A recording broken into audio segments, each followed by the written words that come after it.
he replied when he was asked about problems in society today.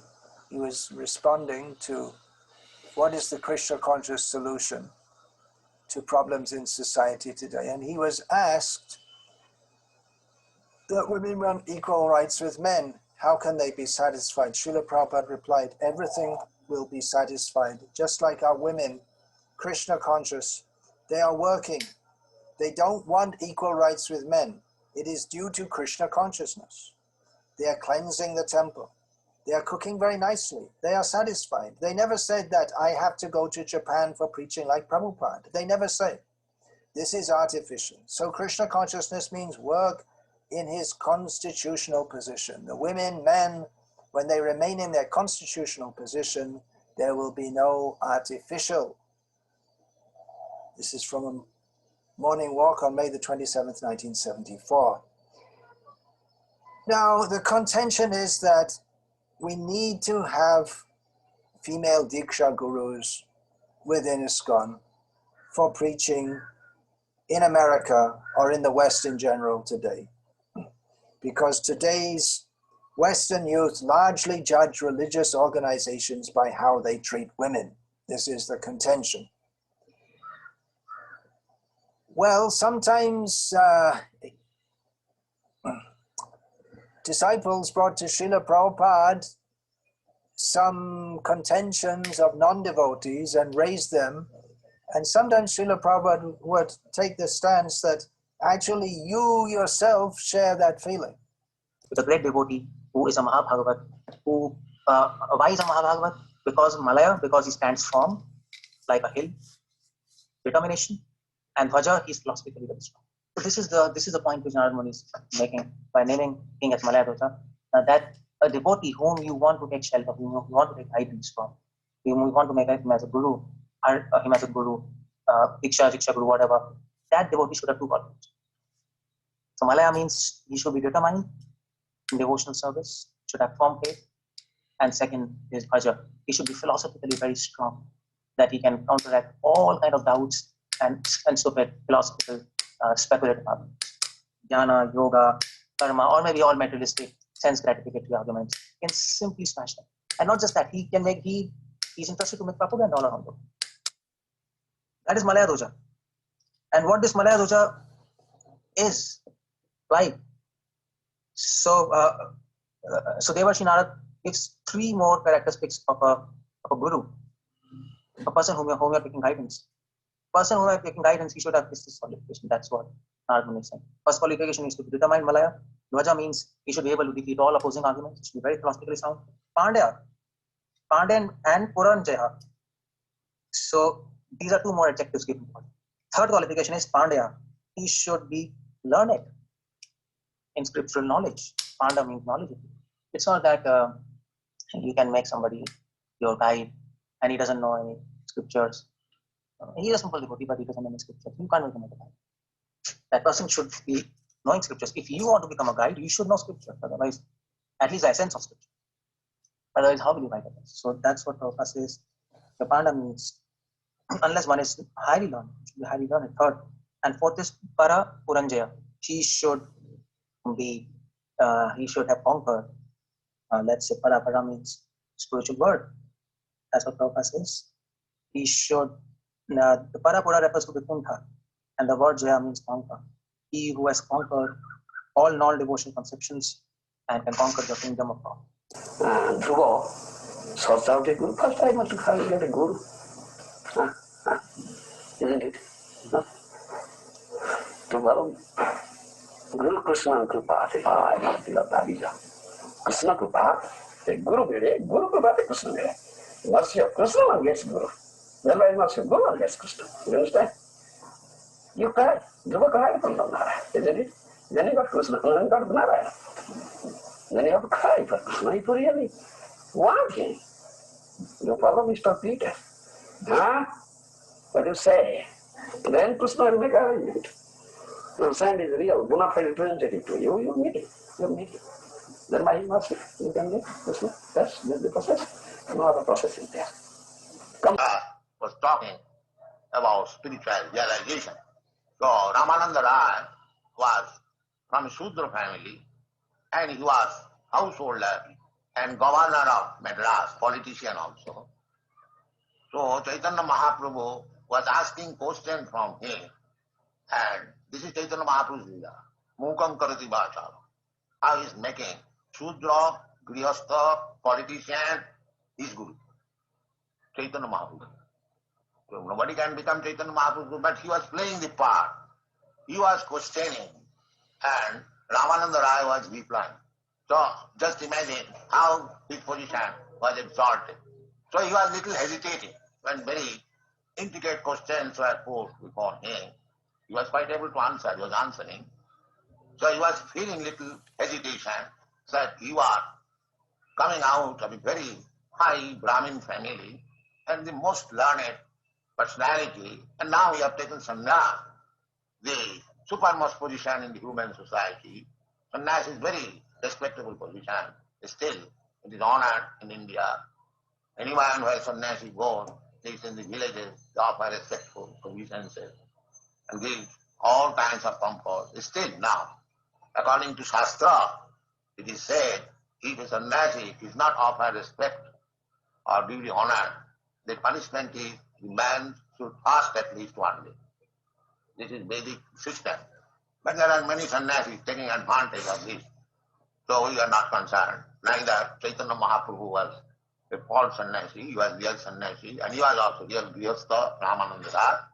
So he was feeling little hesitation.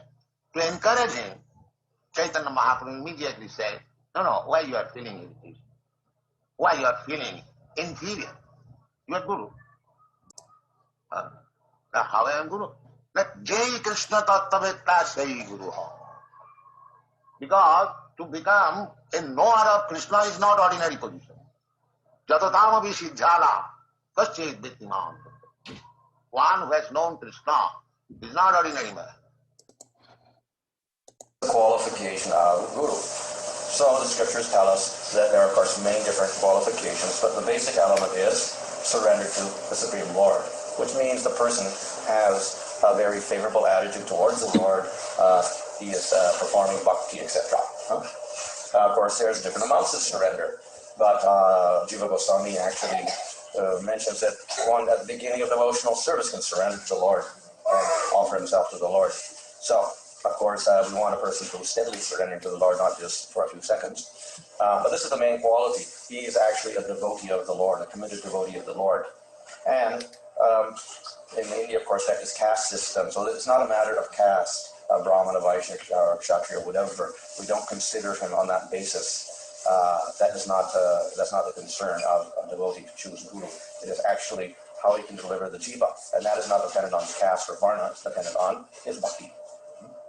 So the only provision is that if one is going to take sannyasa, one must take sannyas from a sannyas person, not a grihastha. Or the equivalent, of course, in some of the Gaudiya sampradayas is that Babaji. So Babaji gives Babaji to another Babaji, not a grihastha doesn't give the Babaji initiation. And that's about the only restriction there. So we do not choose a guru on certain wrong conceptions. That is, of course, the caste conception. He's a Brahmana, so he's better than the other guru who's maybe a Sudra birth or whatever, or a Malesha birth or whatever. Or, of course, you can say Indian. Maybe he's an Indian, he's better than an American guru or something like that. So that's not the basis of judgment. Or even under ashram, we shouldn't say the sannyasi is better than a grihastha guru. As we said, we're not considering varna or ashram here as the basis of the guru. He's surrendered to the Supreme Lord. So as we know from if we look at the Bhagavatam, we'll see that many great devotees were grihasthas. Great kings, they were not Brahmins, they were kings. Ambarish was a king and he was a grihastha. He's a great devotee. So we have all sorts of persons who were devotees. Of course, we find Dhruva was, I guess, a brahmachari. He saw the Lord, whatever. So we have people in all stages of life who become great devotees, regardless of ashrama or varna. So, what does the Shiksha Guru do? He gives spiritual instructions from the relevant scriptures, Sambandha again, all about Krishna and Bhakti, Sambandha, Avidya, Prayojan, etc. So, in a general sense, also all devotees who are generating auspicious by distributing the holy name may be regarded as Shiksha Gurus. All people who are preachers, in one sense, are Shiksha Gurus as well. But usually, one chooses a particular person or particular persons to give specific teachings, so they are given special regard, like the Diksha Guru. So both are regarded equally, and they get equal respect and worship, the Shiksha Guru and the Diksha Guru.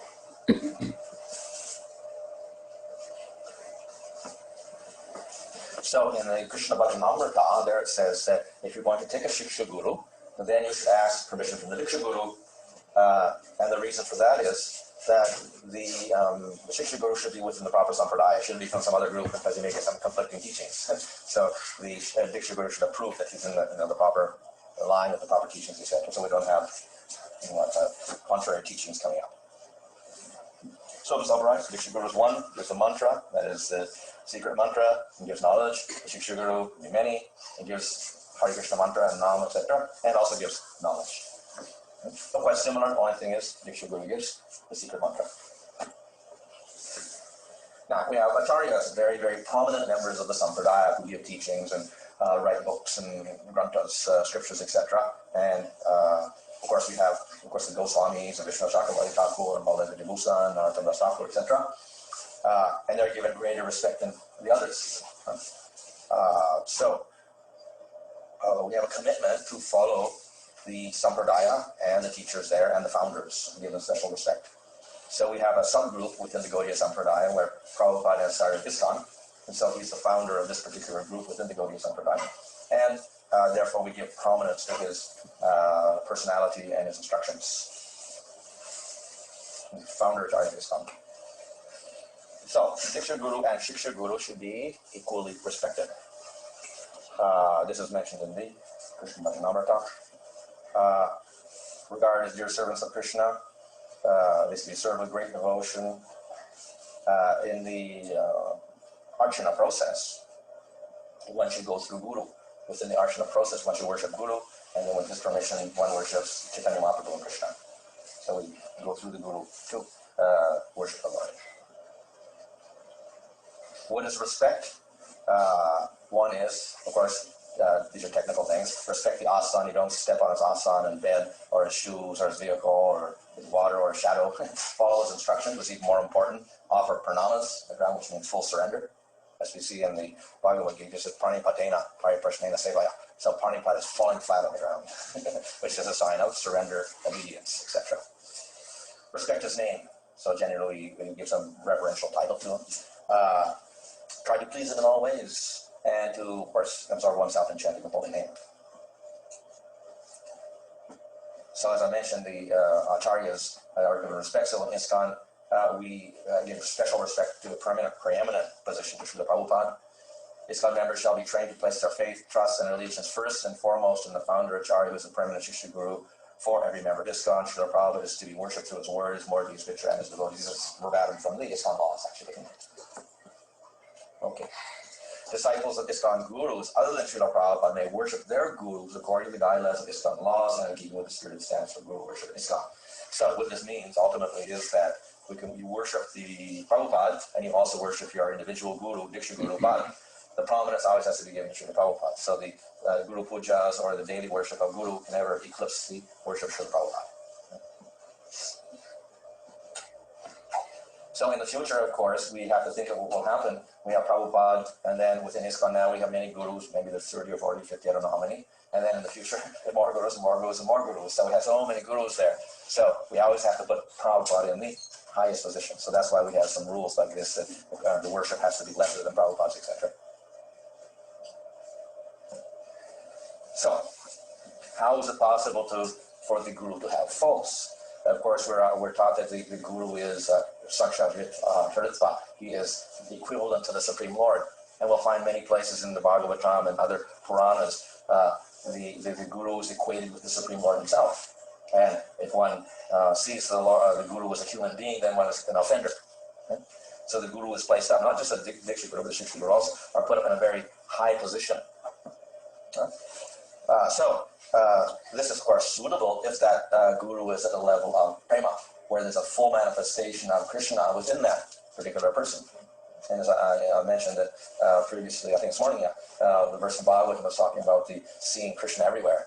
So that is actually what the Prem Bhakta sees. He sees Krishna everywhere. Krishna is within him, and he sees Krishna everywhere. Okay? So that person, actually, there is no fault. Of course, even then, it may look like fault because he doesn't act like a normal person anymore. It's a true world doesn't follow the rules and regulations of the world. So if you're looking for a regular guru who follows everything regularly, you may find fault with him also.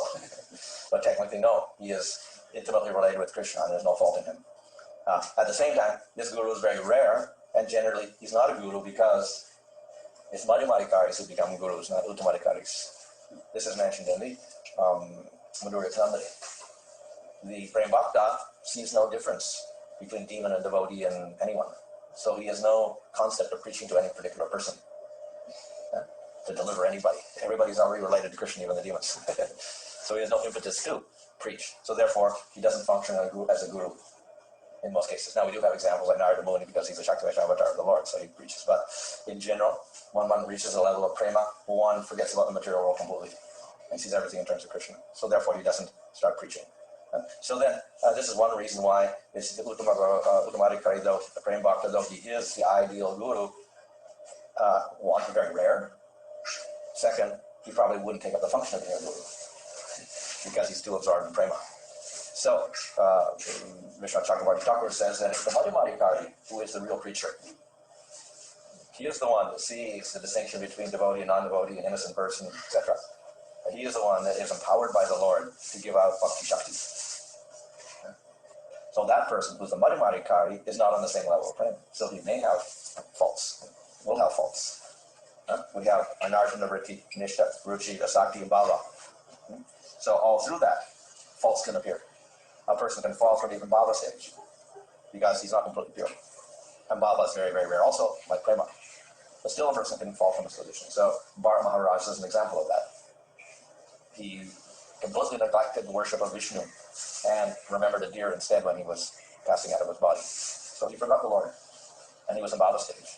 He had seen the Lord already, but he forgot him. So it is possible even in Bhava stage to fall, what to speak of persons in lower stage of Asakti, Ruchi, Nishta. So therefore, most of the gurus are going to be in the Madhyamadikari stage. Very rare will get Prem Bhaktas or Uttamadikaris. So they can manifest faults, and they can fall from their position in either sadhana or bhava. So this is to show that there's Krishna at the top, and he has his Srup Shakti, Bhakti Shakti, and he empowers the Madhyamadikari devotee with that Shakti, and he distributes it to other people like that. So because he is the medium of Krishna, then he's regarded as non-different from Krishna, because Krishna's Bhakti Shakti is Srup Shakti, though are non-different from Krishna. And it's the Madhyamadikari who is the medium of that Bhakti Shakti. So in that sense, he has Krishna in him in the form of that Bhakti that he's giving out. A lot of times, Prabhupada would tell devotees not to do things they really wanted to do. Somebody wants to make a movie, somebody wants to make a record, somebody wants to go here or there, and Prabhupada would say, no, don't do it. So that means taking shelter of the Guru. I think I told the story where Prabhupada asked Tamal Krishna Maharaj to go to China. And Tamal Krishna Maharaj had this wonderful Sankirtan party in America. But for different reasons, Prabhupada took him out of that service. And Tamal Krishna Maharaj didn't want to leave that service, and he said the party would fall apart. And Prabhupada said, it's not your party, it's my party.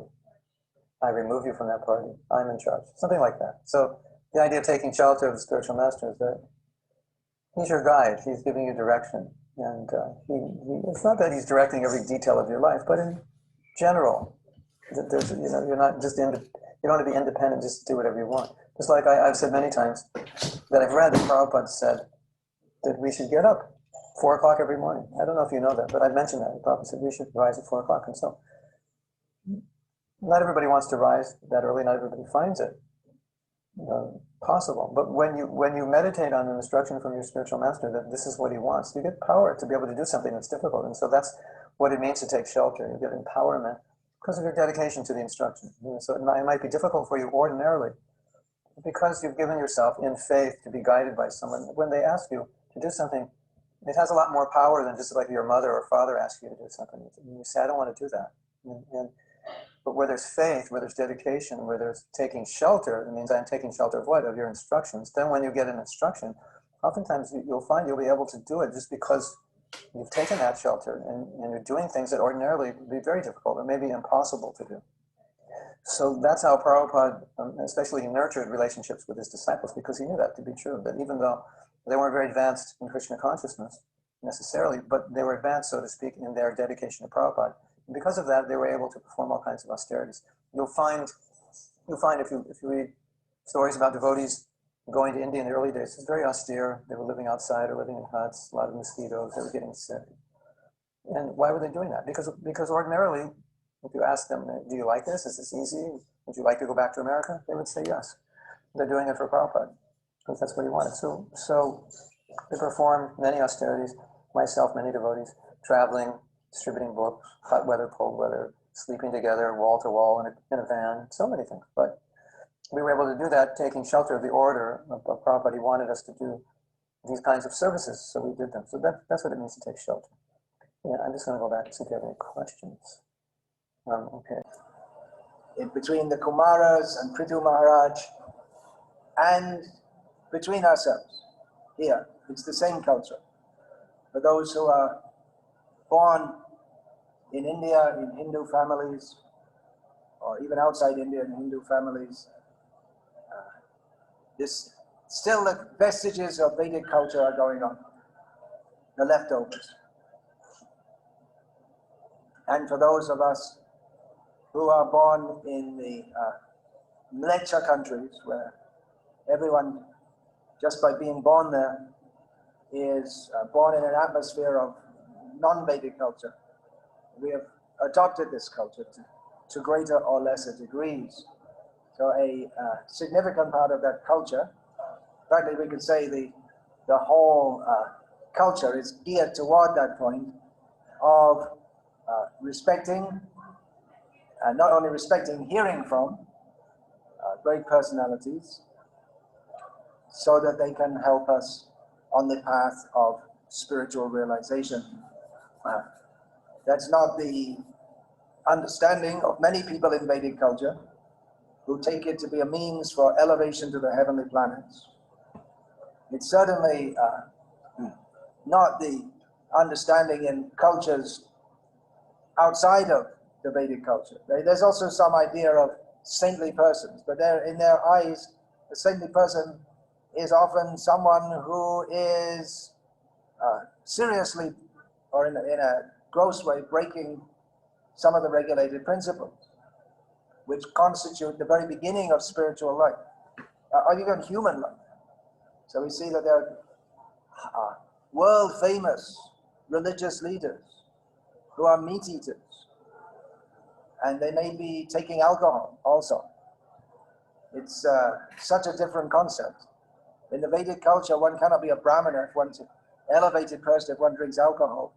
But in the Catholic Church, it's part of their most sacred ceremony that the priest has to drink alcohol. And Srila Prabhupada often commented that there was a hospital open for alcoholic priests in America with 5,000 beds. And as soon as it was open, it was full. Srila Prabhupada gave that as an example of how far away people who are supposed to be religious are from any actual spiritual understanding. Today there will be an initiation ceremony here. Initiation, it's not meant to be exactly this or a parallel. Those who do interfaith studies or comparative religious studies, they may say that initiation is, I'm citing from the Catholic corpus because I was raised in that tradition. It might be something like the confirmation in the Catholic Church. When you're 12 years old, which is the same age for initiation, Prabhupada said. Of course, theoretically, you could be initiated at any age, but minimum age is supposed to be 12 years old. So at the age of, because you get baptized as soon as you're born. If you die before you're baptized, it's a theological problem. And what happens? They go to limbo. For generations, they went to limbo. Now limbo has been like Pluto. It got demoted. It doesn't exist anymore. So all those babies in limbo, I guess they got deleted from the hard drive, or hard drive crash or something like that. Anyway, it doesn't require a big brain to understand that it's a very poor theology, that which I was raised in. Very, very poor theology. Anyway, they have the idea that you get baptized as soon as you're born, and then when you're 12 years old, you have to confirm that. You have to go through another ceremony saying that, yes, I really want to be a Catholic. But at the age of 12, you're still under pressure from your parents and this and that, so you have to do it. And around the age of 13 or 14, start to think, well, do I really want to do this? No. So Diksha may be seen something like that. It's supposed to be a commitment with intelligence. Divyam jnanam yato dadyat. It's the first point is to receive spiritual knowledge, but one has to have some initial knowledge, otherwise, what's the meaning of taking initiation? It's not that one is completely ignorant of what's going on. Some of Prabhupada's early disciples, they didn't know. They got initiated, they didn't know actually what they were supposed to be doing. Just Srila Prabhupada initiated them. And then the first initiates, they were told, so what happens now? And Prabhupada said, no meat eating, no illicit sex, no gambling, after initiation. Oh, really? They didn't know. Srila Prabhupada was jump-starting the Krishna conscious movement. You all know what that means, jump-starting? They still do that with cars? Yeah, they still do it, yeah. The technology didn't advance in the last 50 years or so. In the winter in America. But I guess it doesn't happen here. They push the car when it doesn't start, when the battery is down. Anyway, he was getting it going somehow by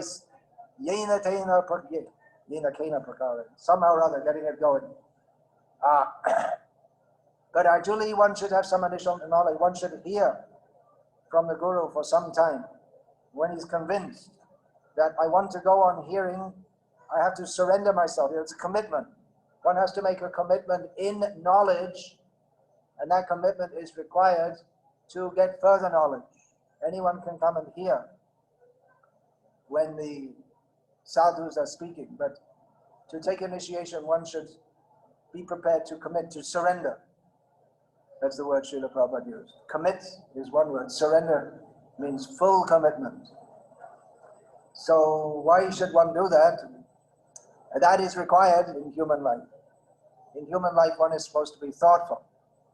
Otherwise, the dogs and cats also eat and sleep and mate and defend. But in human life, one should be thoughtful enough to see that this world is full of misery. The Buddha is praised for seeing that there is birth, death, old age and disease, and this is suffering. But actually, everyone's supposed to see that. It's not such a big, great thing to see that this world is full of suffering, although they are one and the same. In terms of the knower's capacity to understand, the most capable transcendentalist is the pure devotee of the Lord, who is without any tinge of fruitive actions or philosophical speculation. By devotional service only does one's heart become completely purified from all material coverings, like karma, jnana, and yoga. Only in such a purified stage does the Lord, who is seated in everyone's heart with the individual soul, give instructions so that the devotee can reach the ultimate destination of going back home, back to Godhead. This is confirmed in Bhagavad Gita. Tesham satatayuktanam bhajatam. Only when the Lord is satisfied with the devotional service of the devotee does he impart knowledge, as he did for Arjuna and Uddhava. The jnanis, yogis, and karmis cannot expect this direct cooperation of the Lord. They are not able to satisfy the Lord by transcendental loving service, nor do they believe in such service to the Lord. The bhakti process, as performed under the regulated principles of Vaidhi Bhakti, or devotional service following the prescribed rules and regulations, is defined by the revealed scriptures and confirmed by great acharyas. This practice can help the neophyte devotee to rise to the stage of Raga Bhakti, in which the Lord responds from within as the Chaitya Guru or the spiritual master as super consciousness. All transcendentalists, other than devotees, make no distinction between the individual soul and the super soul because they miscalculate the super consciousness and the individual consciousness to be one and the same. Such miscalculation by the non-devotees makes them unfit to receive any direction from within, and therefore they are bereft of the direct cooperation of the Lord. After many, many births, when such a non-dualist comes to sense that the Lord is worshipable, and that the devotee is simultaneously one with and different from the Lord, then only can he surrender unto the Lord, Vasudeva. Pure devotional service begins from that point. The process of understanding the absolute truth adopted by the misguided non-dualist is very difficult, whereas the devotee's way of understanding the absolute truth comes directly from the Lord, who is pleased by devotional service. On behalf of many neophyte devotees, Vidura at the first instance inquired from Maitreya about the path of devotional service by which the Lord, who is seated within the heart, can be pleased. Om Jnana Timirandhasya Jnanam Jana Shalakaya Chakshurmilitam Yena Tasmai Shri Gurave Namaha. Nama Shrishtam Nanamapi Shakti Putram Atvaswarupam Rupam Tasya Gajamuruparim Bhatalim Pushtatim Radha Kundam Girivaramaho Radhika Madhavasham Kapto Yatsya Patita Pipaya Shri Gurum Tamatoshmi Vandeham Shri Guru Shri Atafkara Kamalam Shri Guru Vaishnavanscha Shri Rupam Sagadatam Sahagana Raghunatanditam Tam Sajivam Sadvaitam Savadhutam Parijana Sahitam Krishna Chaitanya Shri Radha Krishna Pada Sahagana Lalita Shri Hare Krishna, Krishna Krishna, Hare Hare, Hare Rama, Rama Rama, Hare Hare. As is normal in Srimad Bhagavatam, there's so much meaning packed into every verse and every word. Srimad Bhagavatam is not different from Krishna. Krishna Tula Bhagavat Vibhu Sarvashoy, Prati Shloke Prati Akhare, Nana Artha Koi. Because Srimad Bhagavatam is not different from Krishna. Very powerful and can give ashray, shelter to everyone. And in every verse and every syllable, there's so much meaning there. Doesn't make any sense. Well, that's why the actual Guru is worshipped, because he gives actual knowledge. That's the point. And this is stated in Bhagavatam itself. Yasya Sakshat Bhagavati. So you can see the words are like that, Sakshat Haritvena, like directly Hari, and here we have in Bhagavatam 7th canto, Yasya Sakshat Bhagavati, Jnana Deepa Pradei Guru. He is respected as good as God because he gives the light of knowledge. The Guru gives the light of knowledge. Matyasa Dhi Shutang Tasya Sarvam Kunjarasho Jabat. So if someone gives that light of knowledge here doesn't mean you go to school and you learn so many nonsense things and you regurgitate it in an exam. Generally speaking, in the Shastric context, the word jnana means that knowledge, just like in the Ita Tadviti Pranipata, that knowledge. Vedanti Tattvavidas Tattvam Yad Jnanam Advayam Prameti Paramameti Bhagavamiti Shanti. It means the knowledge of the absolute truth, who is perceived in three phases. Brahman, the all-pervading impersonal. Paramatma is Supreme Lord in his localized aspects, and Bhagavan, the Supreme Personality of Godhead. So this is the knowledge that a genuine Guru gives. And therefore, if someone thinks that such a person is an ordinary person, even after being instructed that you shouldn't think like that, then all his attempts at spiritual advancement, it all comes to be like the bathing of an elephant. An elephant enters a pond, gives himself a good bath with his proboscis, blows the water all over, comes out and takes the dust on the land and gets his proboscis in action again and blows all the dust all over. It's a ridiculous thing. We bathe to get clean. Of course, there must be some biological reason the elephant does that. Maybe it's like the women after they wash their face, they put on some powder or something like that. I don't know exactly why they do that, but I don't know if they still do it, because I'm out of touch with this insane Western culture for the last 40 years. Maybe they still do it. So this is the point. The Guru gives knowledge, and in that way, if he gives the same knowledge that Krishna gives in Bhagavad Gita, then he should be respected as good as God. It's the same thing. Srila Prabhupada gave the example of the postman. Someone puts something for you in an envelope, and the postman delivers it. So from your point of view, the postman is as good as in terms of receiving what's being sent, the postman is as good as the person who originally sent it. And in fact, it's more important because he's the one who actually gives it. So that's the example given. That because he delivers the knowledge intact, he doesn't open the envelope and tamper with the stuff inside. Once you start to do that, then you become a criminal. The postman, who's a respected citizen, well, not very respected, but anyway, he's a respectable citizen. He's respected and he's trusted to do his job properly. But if he tampers with the stuff, then he becomes a criminal. And it's the more valuable the goods being sent, the more criminal it is to tamper with it. So this is what these bogus gurus are doing. They tamper with the Vedic knowledge and adjust it, and therefore they convey the wrong thing. You'll give the example, someone is sending some life-saving drug, and the postman who's supposed to deliver it takes out the drug, takes something out, puts something else in which is poisonous, and gives it back. And then, God, I got the drug. Now say, man, take it and you're going to have it. You're poisoned by it. So this is what the bogus gurus are doing. But what they do, they take the statements of Shastra that the guru should be worshipped as good as God, that they will emphasize. But the point that why he's as good as God, because he gives knowledge of the absolute truth, that they don't emphasize at all. So that culture is there in India to respect the guru and worship the guru. But why? That is because the gurus don't teach this. Therefore, people don't know why they're supposed to respect it. They have a vague idea, very vague. And therefore, they are misled. So the guru is as good as God in as much as he gives knowledge. Krishna personally comes to this world. As is well known, he says, Yada yada hi dharmasya glani bhavati bharata abhyutanam adharmasya tadatmanam sujamyam paritranaya sadhunam vinashaya tadushritam dharma samsthapanarthaya sambhavami yuga.